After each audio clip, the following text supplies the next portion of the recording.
अस्सलामुअलैकुम नाजरीन, welcome to आवाज़ हकीकत। आज हम बात कर रहे हैं बहरा अरब के गहरे पानियों से आने वाले एक ऐसे रियल इंसिडेंट की जो सिर्फ एक रेस्क्यू मिशन नहीं बल्कि एक स्ट्रॉन्ग मैसेज है पूरी दुनिया के लिए। ये वाक़या है commercial ship MV gold autumn का, जो ओपन सी में अपनी रूटीन जर्नी पर था जब अचानक उसके इंजन रूम में ज़बरदस्त आग लग गई। ये कोई छोटी आग नहीं थी बल्कि इतनी इंटेंस थी कि कुछ ही मिनटों में पूरा पावर सिस्टम फेल हो गया और जहाज समंदर के दरमियान बिल्कुल हेल्पलेस होकर रह गया, जैसे एक जलता हुआ फ्लोटिंग स्ट्रक्चर।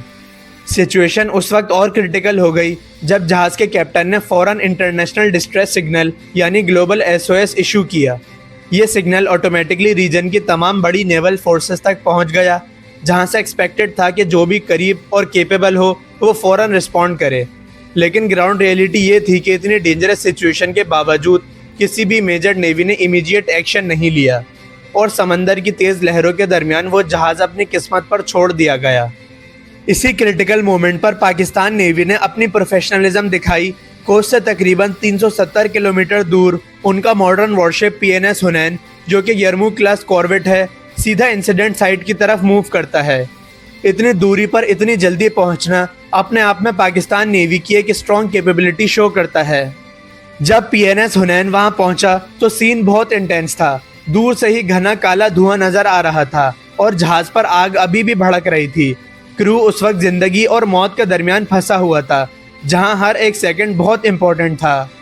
इस पॉइंट पर पाकिस्तान नेवी के ट्रेन डाइवर्स और फायर फाइटिंग टीम्स ने बिना डिले किए बर्निंग शिप पर बोर्डिंग की, जो अपने आप में एक हाई रिस्क ऑपरेशन होता है। Rescue operation step by step conduct किया गया, जहां एक साइड पर आग को कंट्रोल करना था और दूसरी तरफ मिसिंग क्रू को लोकेट करना था।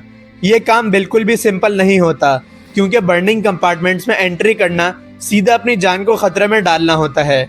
फिर भी टीम्स ने कोऑर्डिनेटेड तरीके से काम करते हुए ना सिर्फ फायर को कंटेन किया बल्कि तमाम लोगों तक पहुंचकर उन्हें सेफली इवैक्यूएट किया।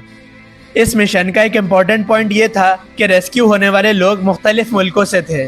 टोटल 18 क्रू मेंबर्स को रेस्क्यू किया गया, जिसमें चाइनीज़, बांग्लादेशी और वियतनामीज नेशनल्स शामिल थे। इन सबको सेफली PNS हुनैन पर ट्रांसफ़र किया गया, जहां उन्हें फ़ौरन मेडिकल असिस्टेंस और फूड सपोर्ट दिया गया, जिससे ये क्लियर होता है कि पाकिस्तान नेवी का रोल सिर्फ अपने मुल्क तक ही लिमिटेड नहीं बल्कि इंटरनेशनल वाटर्स में भी रिस्पॉन्सिबल फोर्स का है। अब यहाँ एक इम्पॉर्टेंट कंपैरिजन समझना ज़रूरी है। कुछ टाइम पहले ही मार्च 2026 में ईरानियन नेवी का शिप दीना एक अटैक का शिकार हुआ जब वो इंडियन नेवी के साथ जॉइंट एक्सरसाइज करके वापस आ रहा था। लेकिन अफसोसनाक बात तो ये हुई कि इंडियन नेवी, जो खुद को खित्ते का सबसे बड़ा मुहाफिज कहती है, अपने ही एक्सरसाइज पार्टनर की मदद को ना आई। उस सिचुएशन में श्रीलंकन नेवी, जो रिसोर्सेज में छोटी है, आगे बढ़ी और रेस्क्यू सपोर्ट दिया, जबकि इंडियन फ्लीट खामोशी से तमाशा देखती रही। इससे ये बात क्लियर होती है कि सिर्फ साइज या क्लेम से कोई नेवी स्ट्रांग नहीं होती, बल्कि रियल स्ट्रेंथ उस वक्त सामने आती है जब सही डिसीजन लेने का वक्त हो। बिल्कुल इसी तरह MV गोल्ड ऑटम के केस में भी डिस्ट्रेस सिग्नल सबको मिला, लेकिन सिर्फ पाकिस्तान नेवी ही सामने आई। ये बताता है कि कौन सी फोर्स सच में रिस्पॉन्सिबिलिटी लेती है और कौन सी सिर्फ देखती ही रहती है। आज इंटरनेशनल मीडिया भी इस ऑपरेशन को हाईलाइट कर रही है। पाकिस्तान नेवी ने यह प्रूव किया है कि वो सिर्फ डिफेंस तक ही लिमिटेड नहीं बल्कि सी रूट्स की सेफ्टी और ह्यूमन लाइफ्स की प्रोटेक्शन पर भी फोकस करती है।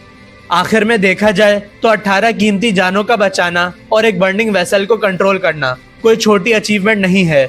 ये पाकिस्तान के मैरीटाइम सिक्योरिटी आर्किटेक्चर की स्ट्रेंथ को रिप्रेजेंट करता है, जहां प्लानिंग, ट्रेनिंग और एग्जीक्यूशन सब एक साथ परफेक्टली काम करते हैं।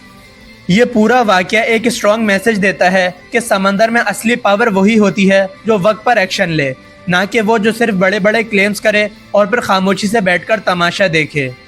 नाजरीन, इस बारे में आप अपनी राय कमेंट्स में ज़रूर शेयर करें, और अगर वीडियो पसंद आई हो तो वीडियो को लाइक और शेयर लाजमी करें।